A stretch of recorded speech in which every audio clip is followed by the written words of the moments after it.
Welcome back to the Junk Room, everybody. It's me, the Junkman, here in the Junk Room, surrounded by junk. Now, before we get started, my GA8 fell over. Before we get started, as always, support this channel. Head over to patreon.com. Or if you want to buy some cool t-shirts, go to starwarsjunk.net. So what are we going to talk about today in this second video, or first video, depending on which one you watched already?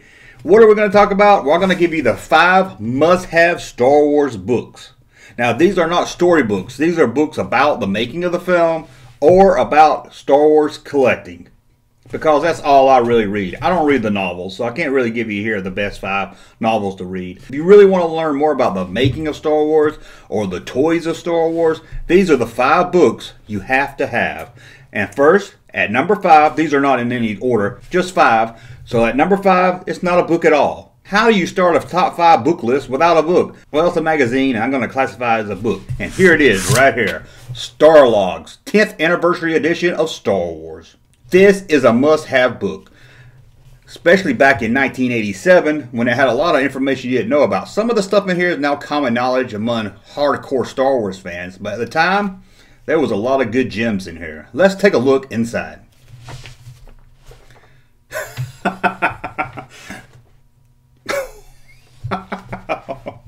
Oh, Yoda was gonna be a monkey.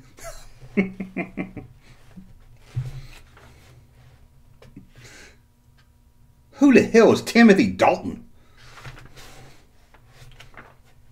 Chabot! Oh, it might be better if you can see some of the inside also, not just me. So, let's take a look at it. First, we have a good article here about Spaceballs. Ugh.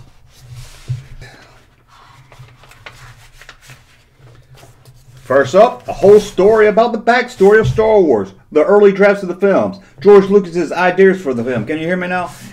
Everything you want to know about the making of Star Wars is right here. All about how Luke Skywalker at one time was gonna be a woman. And we also have a list of conventions there, in case you want to go see your favorite Star Trek or Doctor Who heroes. Right there. That's where they're coming.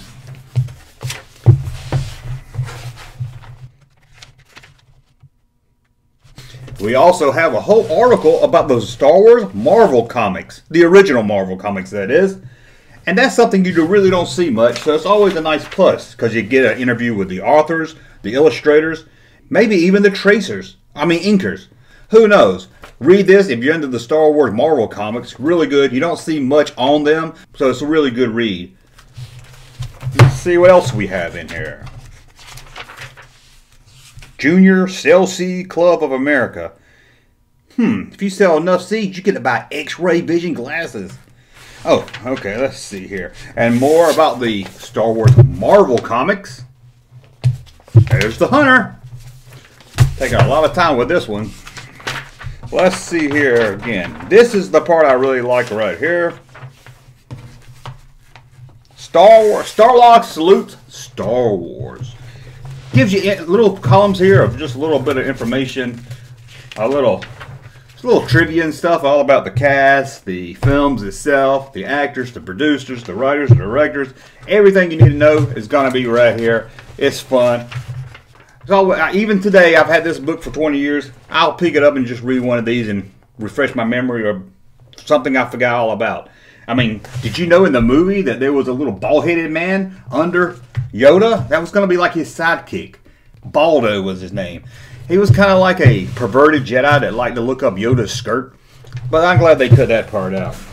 They also have the original Indiana Jones right there, Lawrence Kasdan, and a bunch of other information, including Wedge Antilles. Anyway, that's a look at the Starlog book. But we even have an interview with the original Anakin Skywalker in here. Like I said, this is filled with good stuff. Check it out. You can find this on eBay pretty cheap. And when you get tired of reading Star Wars, you can read all about Spaceballs.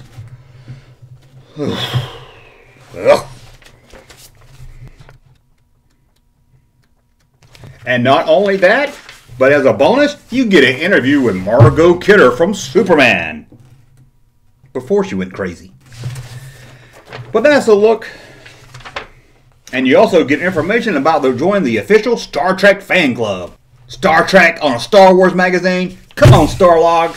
Anyway, that's number 5. Starlog Magazine's 10th anniversary of Star Wars came out in 1987. In case you don't know when the 10th anniversary is, check it out. And as a little bonus, you can buy a Starlog t-shirt everywhere at StarWarsJunk.net. Number 4, How Star Wars Conquered the Universe.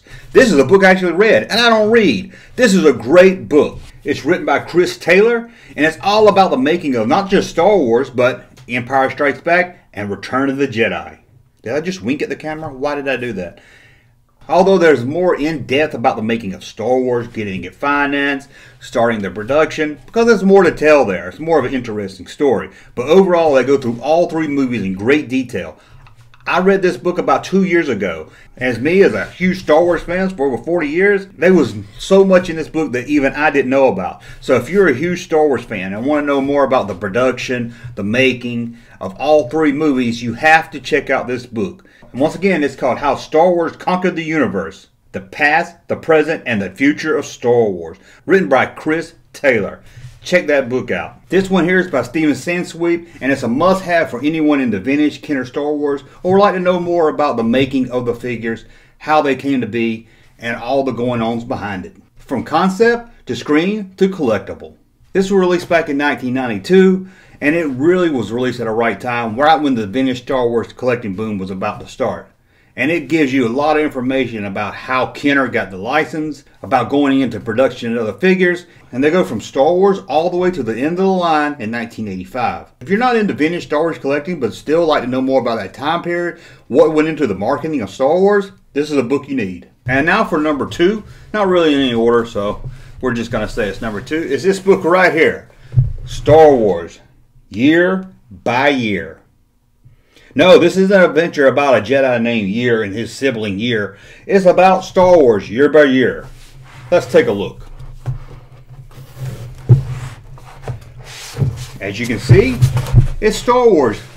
Can you see me? As you can see, it's Star Wars year by year. You go through the whole book and it gives you a year, month by month, and tells you what was going on in Star Wars during that time of the year. 1979, you had Luke Skywalker turned into a cartoon.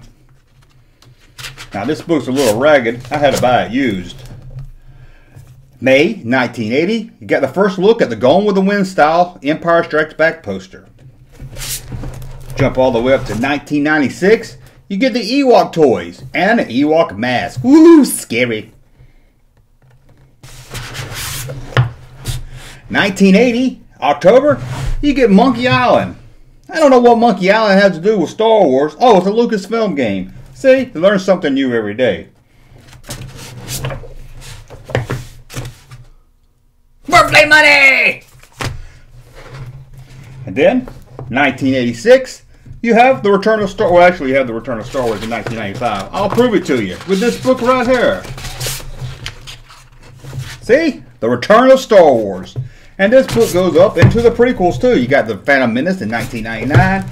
You got the Clone Wars in 2003. You got some more stuff in 2005. And we go all the way up to, let's see when this book ends. 2010. This is a really good book because I like to look back, especially in the early stuff. It starts not just in 1977. It actually starts place in the 60s. So you get a lot of leading up to the release of Star Wars. You even get a very young George Lucas. This is a really good book. I like to see a lot of stuff that happen. I like to see a lot of books touch on the stuff that happened in between the early films or maybe before A New Hope. And this book is it. This is a really good one. Now for the last one. And this is another Steven Sansweet's book. And it's The Star Wars Vault. Now, this isn't really a book I sit around and read. Although it's got a lot of good information to read, this is a book you want to look at. So let's do it. Let's take a look. Look at that. Fancy, right? The Star Wars Vault. The Star Wars Vault. It is filled with all kinds of stuff.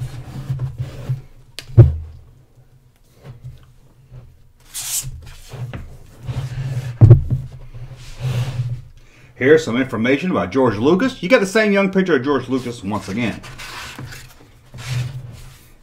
Comes with stuff. This is a blueprint. So we not only do you have the information here, but like here you get a copy of the press book. Look at that big giant ass, that big rat ass. I never noticed that before. So you get this little press book that was given out from Fox, and you get a copy of it right here in this book. So that's kind of neat. You get all the badges and stuff that was out around the time. You get here a copy of the first Star Wars poster. Let me pull that out for you. Look at that. Look at that. That's yours. That comes with the book. I feel like I'm trying to sell it here to you, like I'm on QVC or something. Here it talks about all the different magazine covers. It's kind of like a fancy pop-up book. You get this here. It tells you all about this little Star Wars thing right here. But it has a lot of information in it. You got this musical sheet from from John Williams. Look at that. You can conduct your own Star Wars. You got a little cardboard cutout of a land speeder I never put together. I like to leave it in the box. You remember Han Solo in 1995 when they released him in the Fruit of Loom box? Fruit of Loom. What's that little bird called? Fruit Loops box. That was pretty good. Oh, Clark shoes. It goes through all the merchandise here from Star Wars. It's got the holiday special. Who doesn't like that, right? You got a handwritten note here from The Empire Strikes Back by George Lucas himself, where, you know, it's not real, but there's a copy of it, and it looks real. It looks like it's on real paper. All about his plans for The Empire Strikes Back. You get this here. Comes with some little information too. Shows you how the animation on the Tauntauns is going to work and some more. Would pull all this out, but I'll probably end up wrinkling it and making it a mess. So you got a Rolling Stones here, and you got this production information guide to Star Wars. So you just got a lot of neat stuff right there. Not going to go through the whole thing. Don't want to mess it up. But it's called the Star Wars Vault. As you can see here, it says the 30th anniversary of Star Wars. So you know this book's about 10 years old. Still, it's worth picking up. Well, that's a look at 5 Star Wars books I think any Star Wars fan should have. So if you got some other books you know about the making of the production or the marketing of Star Wars, let me know in the comments below and I'll check that out also. I want to thank you for watching. As always, support this channel. Head over to patreon.com or head over to starwarsjunk.net and buy some cool t-shirts, and we'll be back very soon. Thank you, sir, for that unsolicited testimony.